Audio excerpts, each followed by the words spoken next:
San sembah miring ulun kapur boris sang morbenrat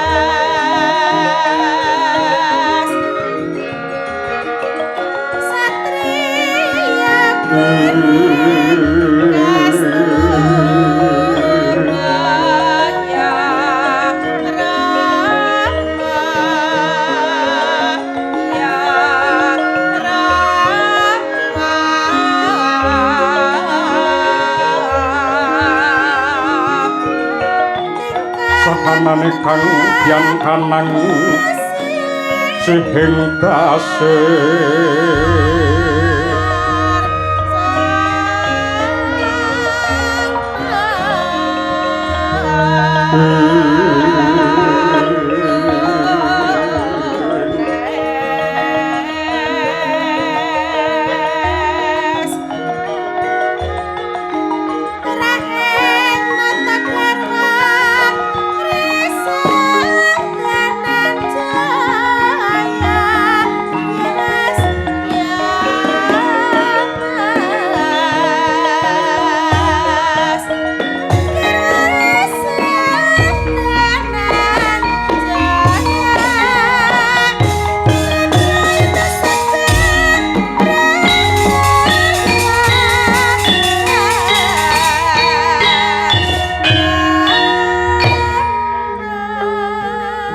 mrengeng puji dikir kidung suci miang mantra rahayu mijil saking sangya para titah ingkang anglingga murdwas maning Gusti mriwana basuki ingkang lagya mangesti darmaning kabudayan rahayu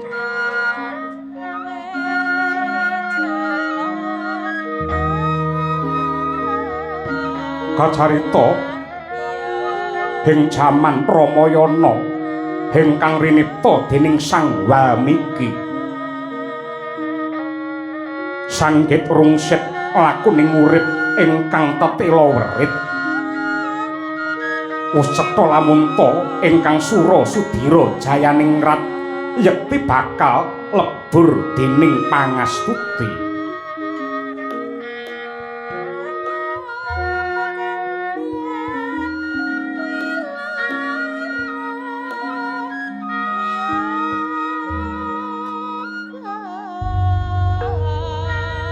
minangka perwakaning kandha kawis tingal abra markata sunare Sang Hyang Candra ingkang mijil saking Cakrawala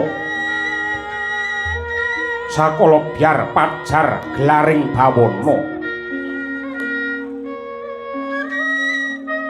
mega petak lamat-lamat saya dangu sirna saka Pandulu labet sor Prabawa kaliyan cahyaning Sang Hyang Candra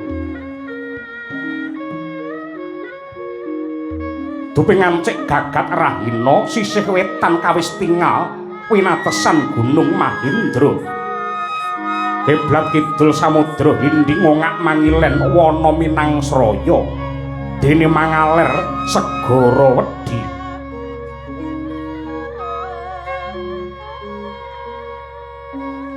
dumenika melaring negari Ngalengka diraja ya sinebat negara Lengka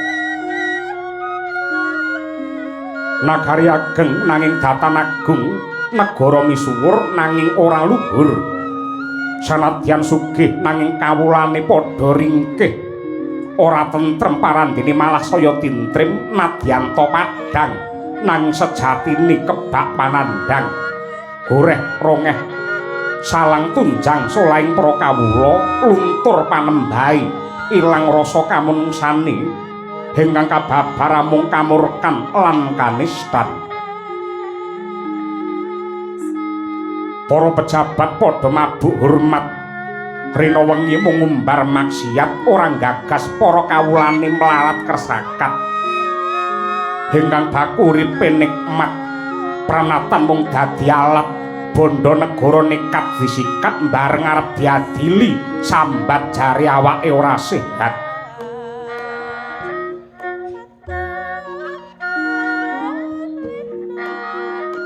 kautaman tinggi dolanan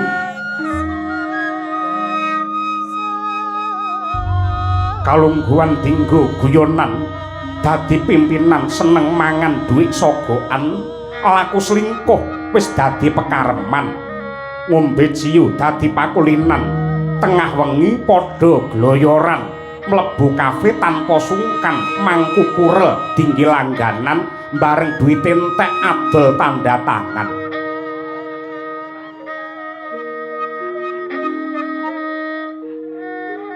Datan nemu kalamunta negari ngalengka kebak prahara karana ratune mahambek angkara murka nista lan durhaka kejem wengis ora tepung marang agama rawanuh marang tindak utama hanenggih menika ingkang jejuluk Sri Dasamuka ya Rahwana Raja ya sinebat Sukesi Tanaya.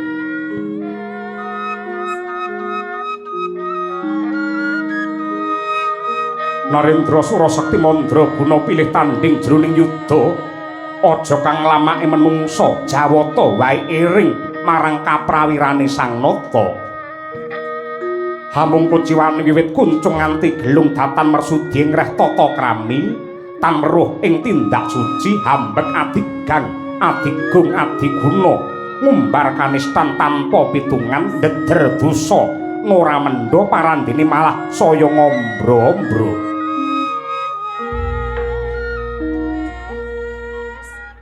Mangkono nedengi dinten pasewakan Sang Nata miyos siniwaka lenggah ing dampar Dentana. Busana abyor netra mencorong kaya mripate singa barong. Sakedhap-sakedhap anggebrak dampar karana cibeg bebeking penggalih. Hanggagas dumados sing perang pawaga kara.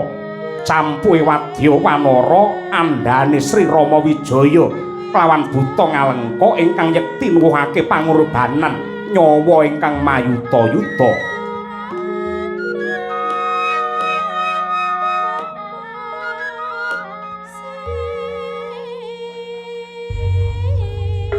Wis kathah para senopati prajurit ngalengka ingkang gugur ing madyaning pabaratan nenggih Rekyana Patih Prahasta miwah Kadangira Sri Nata ingkang mija pawestri nenggih Sang Sarpa Kenaka suing ladrang mugi rahayu den sindeni bablas dadi lan patine.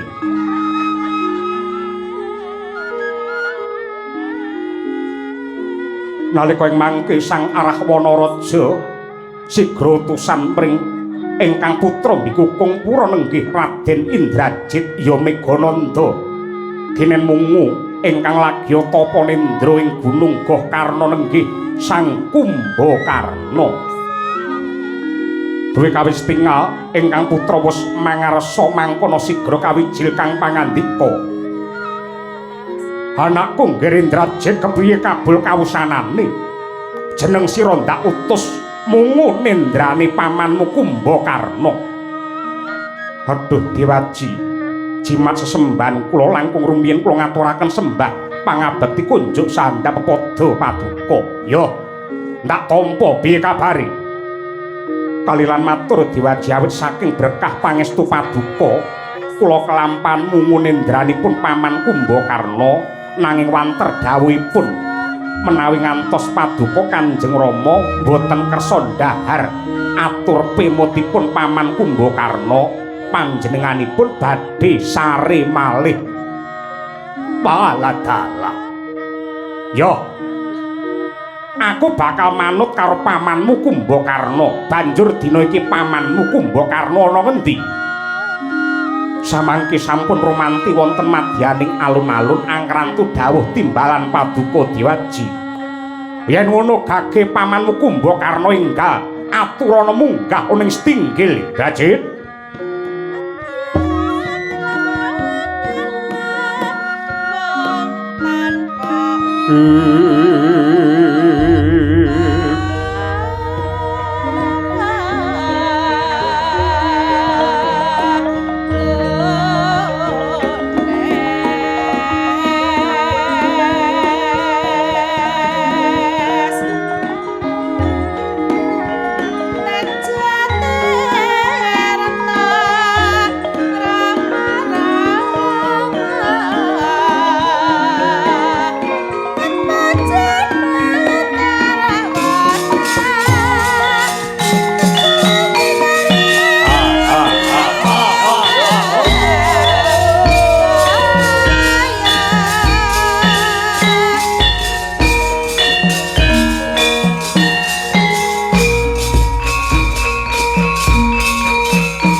Sredina ning pasewakan